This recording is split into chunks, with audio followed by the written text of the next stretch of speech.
ఓం నమో వెంకటేశాయ. Welcome to my Krishna astro TV. నా పేరు నరసింహమూర్తి. నా ఫోన్ నెంబరు 8712190468.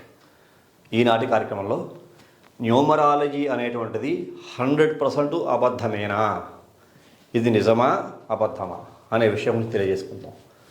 చాలామంది కామెంట్లు పెడుతున్నారు, నన్ను ఫోన్ ద్వారా కాంటాక్ట్ అయ్యి మాట్లాడుతూ అడుగుతున్న విషయాలు. నేను చాలామంది దగ్గర న్యూమరాలజీలో పేర్లు మాడిఫై చేయించుకుంటూ ఉన్నాను, ఫలితం రావటం లేదు.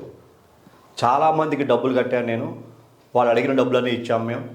వాళ్ళు చెప్పిన పేర్లు ఏ విధంగా అయితే వాళ్ళు మా పేర్లు స్పెల్లింగ్ని మార్చి ఇచ్చారో వాటిని పూర్తిగా నమ్మి ఆ పేర్లు మేము రాయటం జరిగింది.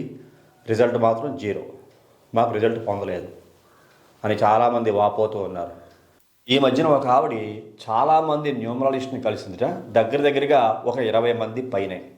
వాళ్ళ అబ్బాయి పేరు చాలా మంచి పవర్ వచ్చేలాగా పెట్టాలి, మంచి ఎనర్జీ ఉన్న పేరు వాళ్ళ అబ్బాయికి ఇవ్వాలనే ఉద్దేశంతో, ఆ ఉద్దేశంతో వాళ్ళు ఆ న్యూమరాలజిస్ట్ని కలవడం, ఆవిడ చాలా శ్రద్ధ చూపించడం, ఆవిడ కూడా ఒక న్యూమరాలజిస్ట్గా మారిపోయింది. ఎందుకోసమని ఎంతమందిని కలిసి ఆవిడ కూడా యూట్యూబ్లో వచ్చే ప్రోగ్రామ్స్ చూసి ఆవిడ కూడా కొంతమందికి డబ్బులు కట్టి న్యూమరాలజీ సబ్జెక్ట్ని నేర్చుకుని అయినా ఆవిడ సాటిస్ఫై అవ్వక ఇంకా అనేక రకాల వ్యతిరేకతలు ఆవిడ ఎదుర్కొని ఎన్నో సమస్యల వలయంలో ఆవిడ చిక్కుకుని సరైన పరిష్కారం పొందలేక ఆవిడ ఎన్నో రకాల ఇబ్బందులు పడుతోంది. చివరిగా నాకు ఒక రోజున ఫోన్ చేసి మొత్తం జరిగిన హిస్టరీ అంతా చెప్పుకొచ్చింది. ఆవిడ ఎంతమంది న్యూమరాలజిస్ట్ని కలిసిందో ఆ లిస్ట్ అంతా కూడా నాకు పెట్టడం జరిగింది. ఇలా పేర్లు ఇచ్చారని చెప్పేసి అని. సరే, మీరు ఆస్ట్రాలజీ న్యూమరాలజీ రెండు కలిపి చెప్తున్నారు, సబ్జెక్ట్ ఏదో కొద్దిగా మాకు ఇంట్రెస్ట్గా అనిపించింది, నమ్మబుద్ధి అయింది. కాబట్టి నేను మీ ద్వారా మా అబ్బాయి పేరు మాడిఫై చేయించుకుందాం అనుకుంటున్నాను. నాకు న్యూమరాలజీ గురించి అవేర్నెస్ బాగా వచ్చింది. గత 6 సంవత్సరాలుగా ప్రయత్నం చేస్తుంది ఆవిడ. గత 6 సంవత్సరాలుగా న్యూమరాలజీలో దగ్గరగా 20 మంది పైనే కలిసింది. సౌత్ ఇండియా, నార్త్ ఇండియా రెండు కూడా కలిపి చాలా పెద్ద వాళ్ళుగా చెప్పుకునే న్యూమరాలజిస్ట్ కూడా కలిసింది ఆవిడ. సరే, ఫలితం రాకపోతే నన్ను కన్సల్ట్ అయ్యేసరికి పూర్తిగా వివరాలు తెలియజేయడం జరిగింది. అందుకోసం ఈ కార్యక్రమం చేస్తాను. మీకు న్యూమరాలజీ అనేటువంటిది 100% అబద్ధమేనా విషయం మీకు అర్థమయ్యే ఉంటుంది. నేను మీకు అనాలిసిస్ చేస్తాను, అది మీకు అర్థమయ్యేలా చెప్తున్నాను అనుకుంటున్నాను. నేను అర్థమైతే ప్రతి ఒక్కరు కూడా మీ విలువైన కామెంట్లని నాకు తెలియజేయవలసిందిగా, కామెంట్ రూపంలో తెలియజేయవలసిందిగా మరీ నేను కోరుకుంటున్నాను. ముఖ్యంగా అసలు న్యూమరాలజీ ఎలా పనిచేస్తుంది ఏంటి మనం తెలియజేసుకుందాం. మీకు ఏ నుండి జెడ్ వరకు 26 అక్షరాలు ఉంటాయి. 1 నుండి 9 అంకెలు ఉంటాయి. ఇది అంకెలు 9, 1 to 9, A to Z. ఈ A to Z అక్షరాలు 26, 1 నుండి 9, ఇదే న్యూమరాలజీ. ఇదే న్యూమరాలజీ అయిపోయింది. That's it. 26 అక్షరాలు, 9 అంకెలు న్యూమరాలజీలో మొత్తం వచ్చేస్తాయి. వీటి విలువలు తెలుసుకుంటే చాలు. ఏ అక్షరానికి ఏ విలువ ఉందో మనకి మొబైల్స్లో యాప్లు, అనేక రకాల యాప్లు అందుబాటులో ఉన్నాయి. ఆన్లైన్ క్లాసెస్ కూడా చాలా అందుబాటులో ఉన్నాయి. ఈ 9 అంకెలకి కూడా 9 గ్రహాల ప్రభావం ఉంది అని చాలామందికి తెలుసు. ముఖ్యంగా తెలుసుకోవాల్సిన విషయం, ఈ 9 గ్రహాలే చాలా ఇంపార్టెంట్, కీ రోల్ పోషిస్తూ ఉంటాయి. చాలా కీ రోల్. ఈ 26 అక్షరాలని ఎలాగైనా మనం మార్పు చేసుకోవచ్చు. ఇంగ్లీషు అక్షరాలు అనేక రకాల పదాలను సృష్టిస్తూ ఉంటాయి. కాబట్టి ఈ 9 అక్షరాల యొక్క ప్రభావమే కీ రోల్ పోషిస్తూ ఉంటుంది. ఇప్పుడు దీనికి జాతక పరిశీలన అనేటువంటిది చాలా ఇంపార్టెంట్. ఆ జాతక పరిశీలన ఇక్కడ మీకు మళ్ళీ నేను ఒక జాతక చక్రం వేసి చూపిస్తా. అసలు ఎందుకు జాతక పరిశీలన చేయాలి, ఆవిడ అంతమంది దగ్గరికి వెళ్ళి ఎందుకు సక్సెస్ కాలేకపోయింది అనే విషయం తెలియజేసుకుందాం. ఇది మేషరాశి. మేషరాశి అంటే మేషరాశిలో రవి ఎప్పుడు కూడా ఉచ్చ స్థానంలో ఉంటాడో, శని కనుక చూసుకుంటే నీచ స్థానంలో ఉంటాడు. ఇవే 9 గ్రహాల్లో. 1 అంటే రవి, 8 అంటే శని. ఈ మేషరాశి రవికి ఉచ్చ స్థానం అయితే శనికి నీచ స్థానం. ఇదే రివర్సు తులారాశి. ఇక్కడ రవి నీచ స్థానంలో ఉంటాడు, శని ఉచ్చ స్థానంలో ఉంటాడు. ముందర ఈ జాతక భాగం తెలిస్తేనే కానీ న్యూమరాలజీ అనే సబ్జెక్ట్ మనం కరెక్ట్గా చెప్పలేం. చూసారా, ఇక్కడ రవికి ఉచ్చస్థానం మేషరాశి అయితే శనికి నీచ స్థానం అయింది. ఇదే తులారాశి రవికి నీచస్థానం అయితే శనికి ఉచ్చస్థానం అయింది. తర్వాత ఇది కర్కాటక రాశి. కర్కాటక రాశిలో గురుడు ఉచ్చస్థానంలో ఉంటాడు, మళ్ళా కుజుడు నీచస్థానం అని ఉంటాడు. గురుడికి కర్కాటక రాశి ఉచ్చస్థానం అయితే కుజుడికి నీచస్థానం అయింది.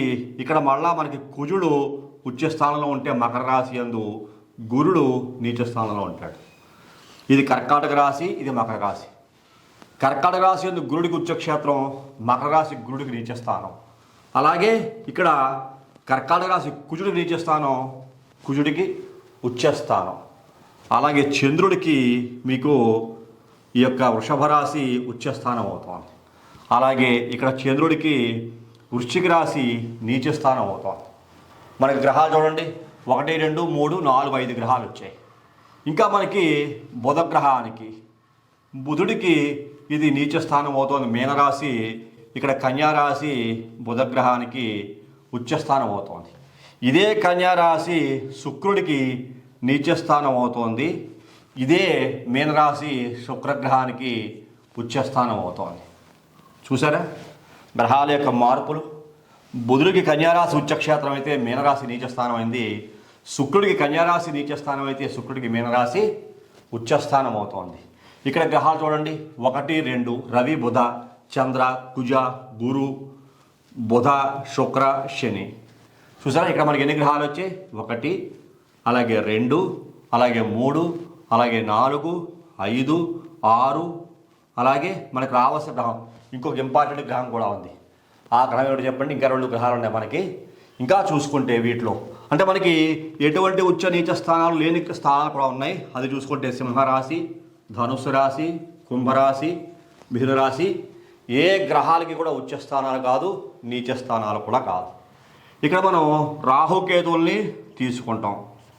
ఇవి ఉన్న స్థాన బలాలను బట్టి మనకి ఫలితాలు ఇస్తూ ఉంటాయి.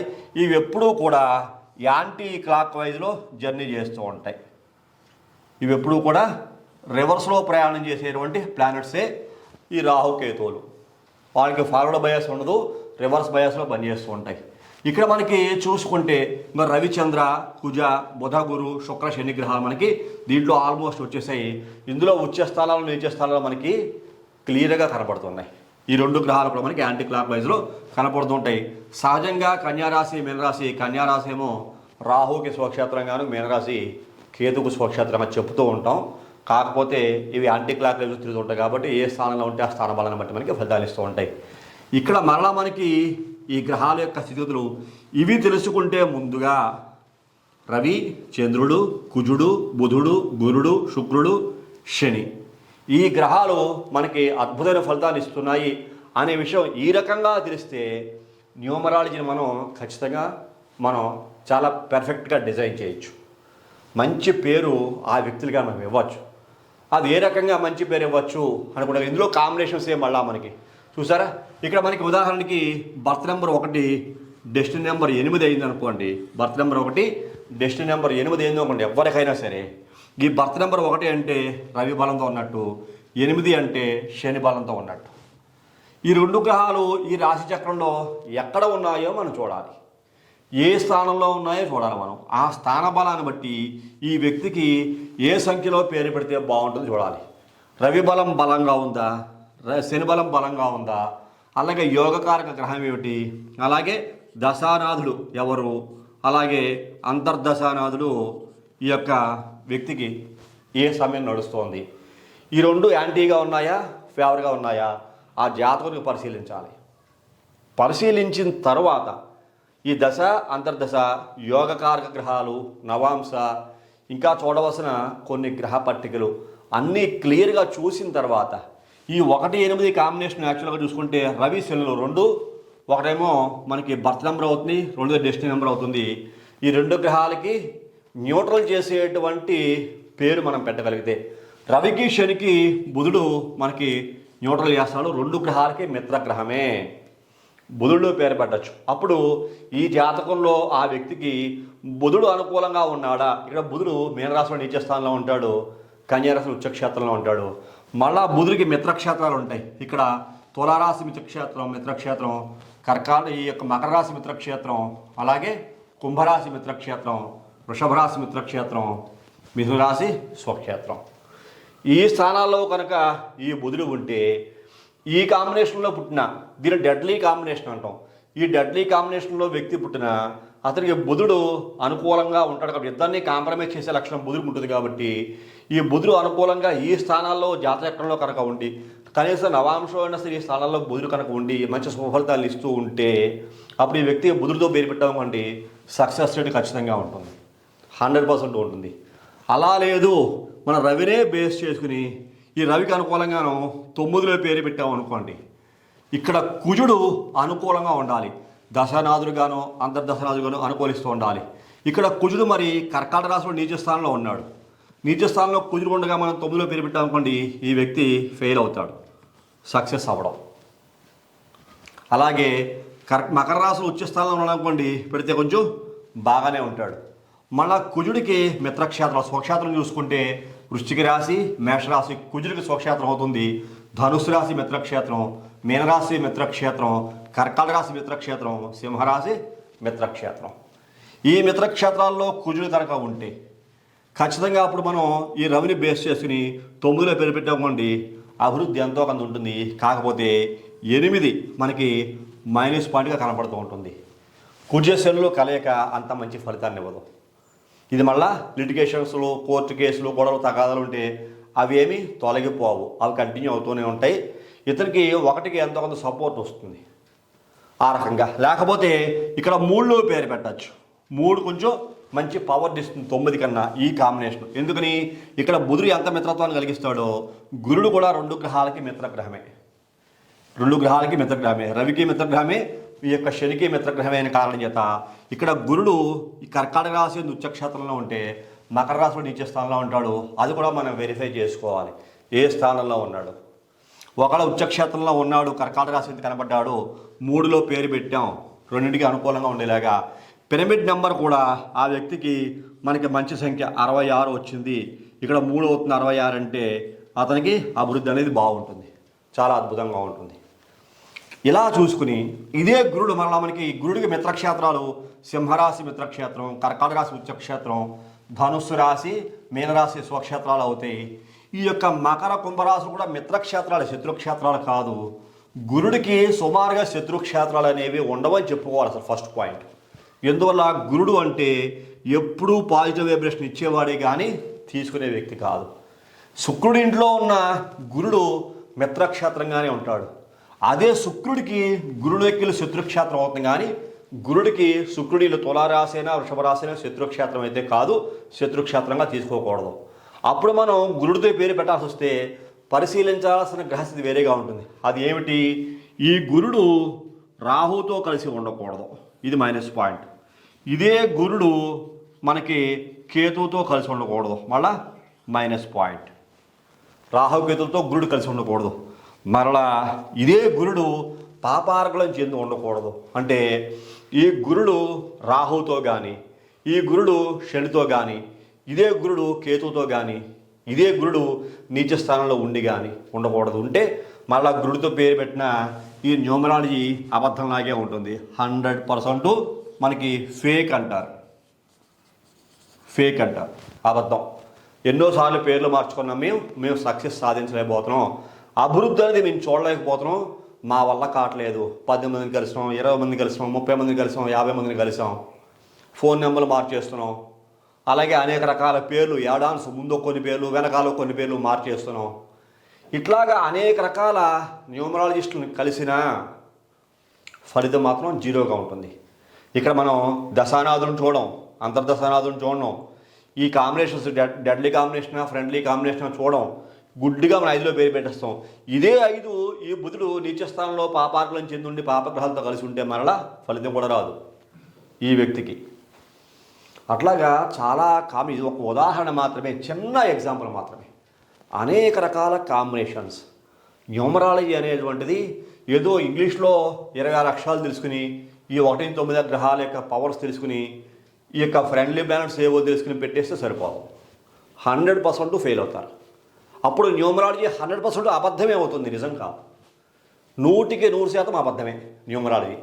ఇందువల్ల సబ్జెక్ట్ లేదు, ఇందులో డెప్త్ అనాలిసిస్ చేయడానికి ఆ వ్యక్తికి సబ్జెక్ట్ లేదు. వివరణ చేయలేడు. ఎందుకోసమని 1-8 కాంబినేషన్లో 5లో పేరు పెట్టేస్తాడు, అయిపోయింది. అతని పని ఏంటి, 1-8లో కాంబినేషన్లో ఉన్న వ్యక్తి ఆ న్యూమరాలజిస్ట్ దగ్గరికి వెళ్ళి మా అబ్బాయికి పేరు పెట్టండి, లేకపోతే నా పేరు అనాలిసిస్ చేయండి అంటే 1-8 5 పని చేస్తుంది కదా, 5లో పేరు పెట్టించేశాడు. జాతక భాగంలో కానీ, నవాంశలో కానీ, రాశిచక్రంలో కానీ అసలు బుధుని యొక్క పరిస్థితి ఏమిటి, ఆ బుధుడు ఏ స్థానంలో ఉన్నాడు, ఏ గ్రహాలతో కలిసి ఉన్నాడు, మిత్రగ్రహాల, శత్రుగ్రహాల, పాపగ్రహాల, శుభగ్రహాల, ఉచ్చస్థానమా, నీచస్థానమా, ఎలాంటి పరిస్థితుల్లో బుధుడు ఉన్నాడు, ఆ బుధుడు ద్వారా పేరు పెడితే ఈ కాంబినేషన్లో ఉన్న వ్యక్తికి ఎంత ఎనర్జీ రిలీజ్ అవుతుంది అనేటువంటి జ్ఞానం ఈ న్యూమరాలజిస్టులకు ఉండదు. అందువల్ల సక్సెస్ కారు. పోనీ గురుల్లో పేరు పెడతాను ఆలోచన వాళ్ళకి రాదు అసలు. ఎందుకోసం నీకు గురుడు కనిపించడు.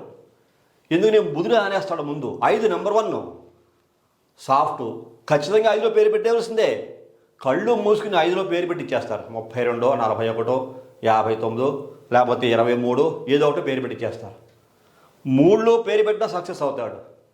గురుడు అద్భుతమైన ఎనర్జీ. కొన్ని కాంప్రమైజ్ చేసే గ్రహాలు ఉంటాయి, కొన్ని హైలైట్ చేసే గ్రహాలు ఉంటాయి, కొన్ని డౌన్ఫాల్ చేసే పరిస్థితులు ఉంటాయి. ఇదే బుధుడు పాపార్కుల చెందు నేనుంటగా నీచ స్థానంలో కనుక ఉంటే పేరు పెట్టినా అతను డౌన్ అవుతాడు, కానీ సక్సెస్ కాడు, 100% కాదు. ఇలాగా సబ్జెక్ట్ చెప్పుకుంటూ పోతే అనంతం, ఎంతైనా చెప్పుకుంటే వెళ్ళచ్చు. అసలు గ్రహాల యొక్క స్థితిగతులు, స్వభావాలు, గుణాలు, వాటి యొక్క గణాలు 26 అక్షరాల్లోనూ 9 గ్రహాలు తెలిస్తే న్యూమరాలజిస్ట్ అయిపోవాలి. సబ్జెక్ట్ వచ్చేది. నేను ఎవరిని కించపరచట్లేదు, సబ్జెక్టు చాలా పవర్ఫుల్. దీనికి అనుకూలంగా పేరు మార్చుకుంటే 100% విజయం సాధించవచ్చు ఏ వ్యక్తి అయినా అనే విషయం మీకు తెలియజేయడం కోసమే నేను ఈ కార్యక్రమం చేస్తున్నాను. ఈ కార్యక్రమం మీకు అందరికీ నచ్చింది అనుకుంటున్నా. నచ్చితే ప్రతి ఒక్కరు లైక్ చేయండి, షేర్ చేయండి, సబ్స్క్రైబ్ చేయండి. సబ్స్క్రైబ్ చేసిన తర్వాత పక్కన ఉండండి ప్రతి ఒక్కరు కూడా బెల్ ఐకాన్ బటన్ నొక్కండి. ఆ బెల్ ఐకాన్ బటన్ నొక్కడం వల్ల నేను అప్లోడ్ చేయబోయే ప్రతి ఒక్క వీడియో మీకు వెంటనే ఇంటిమేట్ చేయబడుతుంది. యూట్యూబ్లోకి వెళ్ళి సెర్చ్ అవసరం లేకుండా ఖాతాకు వచ్చే కార్యక్రమంలో మరిన్ని ఆసక్తికర విషయాలు తెలియజేసుకుందాం. అంతవరకు సెలవు. నమస్కారం.